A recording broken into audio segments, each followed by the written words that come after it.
ఆ బీట్రూట్ సాంబార్ చేసుకోవచ్చు, బీట్రూట్ కూర చేసుకోవచ్చు, బీట్రూట్ శనగపప్పు కొబ్బరి కూర వేసి చేసుకోవచ్చు. ఎప్పుడు కూడా ముందు తొక్క తీసిన తర్వాత కడిగేయాలి, కానీ దాని తర్వాత ఆ నీటిని ఇప్పుడు బయట పారిపోయకూడదు. అది డైరెక్ట్గా రక్తంలో కలుస్తుంది. బీట్రూట్ అనేది చాలా హెల్తీ అది. సో ఆ బీట్రూట్ చిన్న చిన్న ముక్కలు కోసుకుని నీళ్ళు వచ్చినాయి అనుకోండి, నీళ్ళు కావాలంటే రసంలో వాడుకోవచ్చు.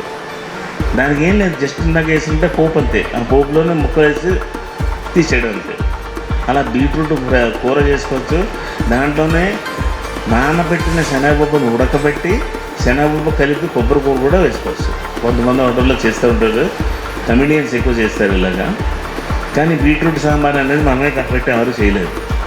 ఇదే సాంబార్లో ఎన్ని రకాల వెజిటబుల్స్ వేసుకోవచ్చు అంటే, సాంబార్ మిశ్రమం సేమ్. పప్పుని స్మాష్ చేసేసి అందులో సాంబార్ పొడి వేసి చింతపండు వేసుకుని అందులో ఉప్పు వేసుకున్న తర్వాత దాంట్లో మనం ఉడకబెట్టిన సొరకాయ వేయచ్చు, బెండకాయ వేయచ్చు, బీట్రూట్ వేయచ్చు, ముల్లంగి వేయచ్చు, క్యాలీఫ్లవర్ వేయచ్చు, క్యాబేజీ వేయచ్చు, ఇంకేమున్నాయి. సో సాంబార్లో వేయకూడని రెండే పదార్థాలు టమాటా అండ్ క్యారెట్. అది బాగా గుర్తు,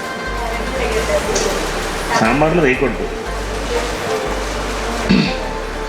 ఇంకా క్యారెట్, బీన్స్, క్యాబేజీ కలిపి మూడు కలిపినటువంటి కూర వండుకోవచ్చు. ఓకే, క్యారెట్ సెపరేట్గానే వండుకోవాలి. ఆ క్యారెట్ కూడా బీట్రూట్ లాగా చిన్న చిన్న ముక్కలు కోసి దాన్ని ఉడికించిన తర్వాత పోపు వేసుకోవడం, దాన్ని కొబ్బరి కూర కూడా వేసుకోవచ్చు. కొబ్బరి కూర కూడా వేసేస్తారు.